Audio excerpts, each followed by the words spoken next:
प्रिय मतदाता भाइयों और बहनों, आज देश संकट के दौर से गुजर रहा है। भाजपा की केंद्र और प्रदेश सरकारों ने देश को बर्बादी के कगार पर पहुंचा दिया है। महंगाई, बेरोजगारी, अन्याय, अत्याचार चरम पर है। गरीबों, महिलाओं, बहन बेटियों का उत्पीड़न हो रहा है। किसान, नौजवान परेशान हैं। भाजपा लोकतंत्र और संविधान को खत्म कर रही है। संवैधानिक संस्थाओं का दुरुपयोग हो रहा है। डॉक्टर बाबा साहेब भीमराव अंबेडकर की चेतावनी थी कि भ्रष्टाचार संसदीय लोकतांत्रिक व्यवस्था के लिए हानिकारक है। भ्रष्टाचार बढ़ेगा तो लोकतंत्र नष्ट हो जाएगा। आजादी के आंदोलन में बड़े पैमाने पर शहरी जनता, किसानों और ग्रामीणों में अद्भुत चेतना जगी थी, जिसके फलस्वरूप राजनीतिक सत्ता में वे साझेदारी चाहते हैं। परंतु आज भी सही मायनों में शासन प्रशासन, सामाजिक, आर्थिक और राजनीति में पीडीए को समुचित भागीदारी नहीं मिल पाई है। समाजवादी पार्टी ने सामाजिक न्याय की दिशा में कई महत्वपूर्ण कदम उठाए हैं। सबको सम्मानजनक जीने का अधिकार मिले, इसके लिए समाजवादी मानते हैं कि सामाजिक न्याय और सौहार्द के साथ ही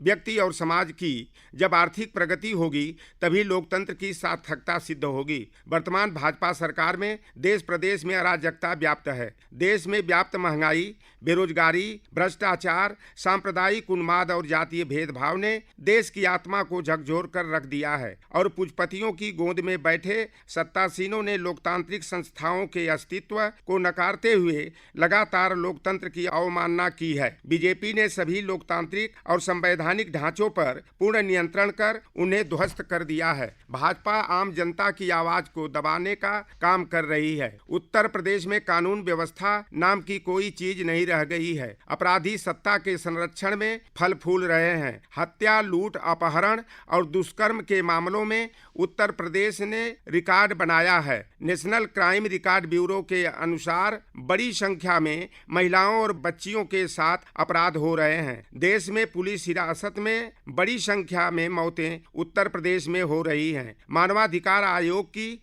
सबसे ज्यादा नोटिसें उत्तर प्रदेश सरकार को मिली हैं। समाजवादी पार्टी चाहती है कि जाति जनगणना हो, जिससे सभी जातियों को उनकी जनसंख्या के अनुपात में हक और सम्मान मिले। समाजवादी पार्टी का मानना है कि सामाजिक न्याय की अवधारणा तभी हकीकत में बदल सकती है जब पिछड़ों, दलितों को वाजिब हक मिले। समाजवादी पार्टी सामाजिक न्याय, आरक्षण और सभी के हक और सम्मान के लिए प्रतिबद्ध है, जबकि भाजपा सरकार हमेशा आरक्षण समाप्त करने की साजिश में लगी रहती है। समाजवादी सरकार ने समावेशी विकास का एक ऐसा मॉडल पेश किया है जिसे लोग आज भी याद करते हैं। समाजवादी सरकार में सामाजिक न्याय, धर्मनिरपेक्षता का व्यवहार तथा समग्र व टिकाऊ विकास एक साथ संभव है। समाजवादी सरकार की लैपटॉप योजना समेत कई कार्यक्रमों को साधनहीन युवा वर्ग आज भी याद करता है। समाजवादी पार्टी पीडीए पिछड़ा, दलित, अल्पसंख्यक, मुस्लिम की एकता और बेहतरी का आह्वान किया है, ताकि भारत ऐसा बने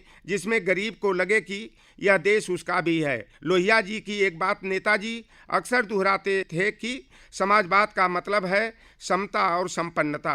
संपूर्ण विपक्ष की एकजुटता के फलस्वरूप जो नया गठबंधन इंडिया बना है, समाजवादी पार्टी पूरी मजबूती से पीडीए के उन्नयन के साथ इंडिया को मजबूत करते हुए देश को नई ऊंचाई पर लेकर जाएगा। यह समाजवादी पार्टी का संकल्प है। हम एक नए भारत के निर्माण की लड़ाई लड़ रहे हैं। विकास का लाभ अंतिम छोर तक पहुंचना चाहिए। यह हमारी कार्यशैली और सोच में भी परिलक्षित होना चाहिए। लोकसभा चुनाव में जनसामान्य को भी एक मौका मिला है, जब समाजवादी पार्टी पीडीए के साथ एकजुट होकर इंडिया गठबंधन के प्रत्याशियों के चुनाव निशान पर बटन दबाकर भारी मतों से विजयी बनाएंगे और केंद्र की भ्रष्ट भाजपा सरकार को सत्ता से हटाएंगे। आपसे निवेदन है कि समाजवादी पार्टी के प्रत्याशियों को जिताने के लिए साइकिल वाले बटन को दबाएं।